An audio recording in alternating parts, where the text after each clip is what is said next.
Gulliver's Travels by Jonathan Swift. Chapter 3. Gulliver Saves Lilliput. Before I go on to my adventures, I would like to describe something of Lilliput and the Lilliputians. The Lilliputians are in general about 6 inches high, except for the emperor, who is slightly taller than the rest. This is so with all the other animals and plants. For instance, the tallest horses and oxen are between 4 and 5 inches in height. The sheep are an inch or more. The geese about the bigness of a sparrow, and so on, till you get to the smallest animal, which to me were invisible. The Lilliputians have such good eyesight that they can see things that are invisible to me. I have seen a young girl thread an invisible needle with invisible silk. The tallest trees are about 7 feet high, the tops of which I can reach with my hand, so the rest of the plants can be imagined. I feel I must mention a very peculiar habit of theirs, that is the way they write. They do not write left to right like the Europeans, nor right to left like the Arabians, nor up to down like the Chinese, nor down to up like the Cassagans, but slanting from one corner of the paper to the other, like the ladies in Europe. They bury their dead with heads pointed downwards because they believe that in 11,000 months the dead will rise again, at which time the earth which they believe to be flat, will turn upside down. By this means they believe that they will be on their feet.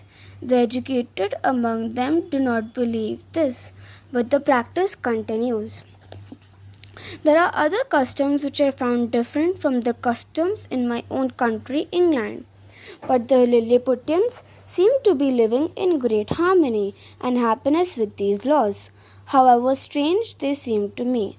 Children of the Lilliputians are put in government nurseries from ages about 2, where they learn how to conduct themselves in society. They are sent to special nurseries according to their background. So we have the children of nobles going to nurseries separate from those of children of the common man.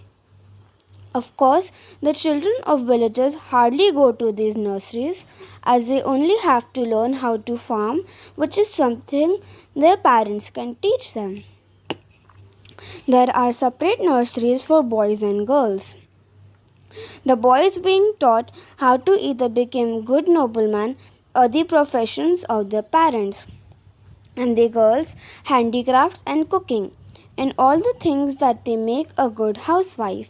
The only part of this system that I did not like was that the parents are allowed to visit their children only twice a year, and they are not allowed to hold their hands or kiss them goodbye. As I liked to do work with my hands, I had made myself a table and a chair out of the tallest trees in the royal park. 200 tailors were told to make me shirts, shades, and a tablecloth for my table. 300 tailors were ordered to make my other clothes, that is, my coat and trousers. To take my measurement, they placed a ladder against me and climbed up. When my clothes were made, they looked like patchwork, but of one color. As this time I had been begging to be set free, I had spent so many letters and petitions to the emperor that His Majesty had several meetings with his council to decide the issue. Everyone in the council was liberating for me except for the Admiral of Relium, Cyrus Bolgum, who hated me. However, he was also persuaded to let me free, and he himself drew up the rules under which I could stay in peace in the country. I was ordered to swear that I would abide to these rules, which I did. The rules were: the Man Mountain shall not depart without the permission from the emperor. He shall not enter the city without our permission, and the inhabitants will be told 2 hours before his arrival to keep off the streets. The man mountain shall only take his walks only on the highways and with greatest care so he does not step on anyone. He cannot lie down on any field of corn in the meadow and cannot take any of the people in his hands without permission. If the emperor desires, the man mountain will have to act as his messenger. He shall have to fight our enemies in times of war. He shall have to help in any construction works if necessary, as such as lifting large boulders. The Man Mountain will in 2 months' time deliver a complete survey of the country and make a map of the territory. Lastly, the Man Mountain shall have a daily allowance of meat and drink, which would be enough for feeding 1,724 of our own people. I was not totally happy with all of these rules, but I swore to heed them, and my chairs were at once unlocked, and I was free. I offered my respect to the emperor who was present at my liberation ceremony. My first wish was to see the city of Mildeno, and when this was granted, I visited the city. It was like entering a doll's house. I had to walk slowly and carefully in order not to damage the small houses. I even walked as far as the imperial palace where Her Majesty the Empress was kind enough to lean out of the window and let me kiss her hand. I learned about their politics and sent a message to the Emperor that whatever service I might be required to do, I did not think it was wise that I, a foreigner, should meddle with their politics. But I told him that I would always be ready to defend him and his country from invaders, and my chance to prove my worth came soon enough. Separated by a channel and about 800 yards away, was the empire of Blefuscu. I had not seen it, and when the rumors of an invasion, I stayed away from the site, of course, so that the enemy could not see me. The two countries had been at war for some time now, and no one was allowed to cross over the channel to the other side. So there was no way the Belefustians could have known about me. One day I told the emperor about a plan I had of seizing their whole fleet.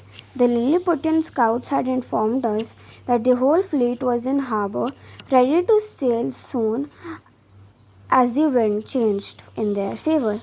After talk with the emperor's oldest seaman, I discovered that the channel was only 6 feet deep and the deepest end was about 5.5 otherwise. I walked to the nearest coast, took out my telescope. I could see that at least 50 warships and a great number of other ships were transporting men and material. I went back to my house and ordered a long length of cable and bars of iron. The cables were so thin that I had to twist 2 or 3 of them to make a strong one. For the same reason, I twisted 3 bars together, making a hook at the end of it.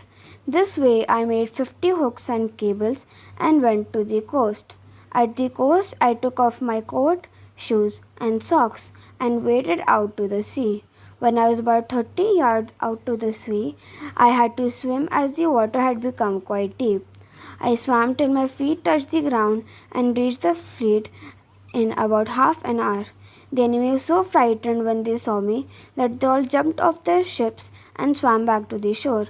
I then took a hook and fastened it to all of the ships.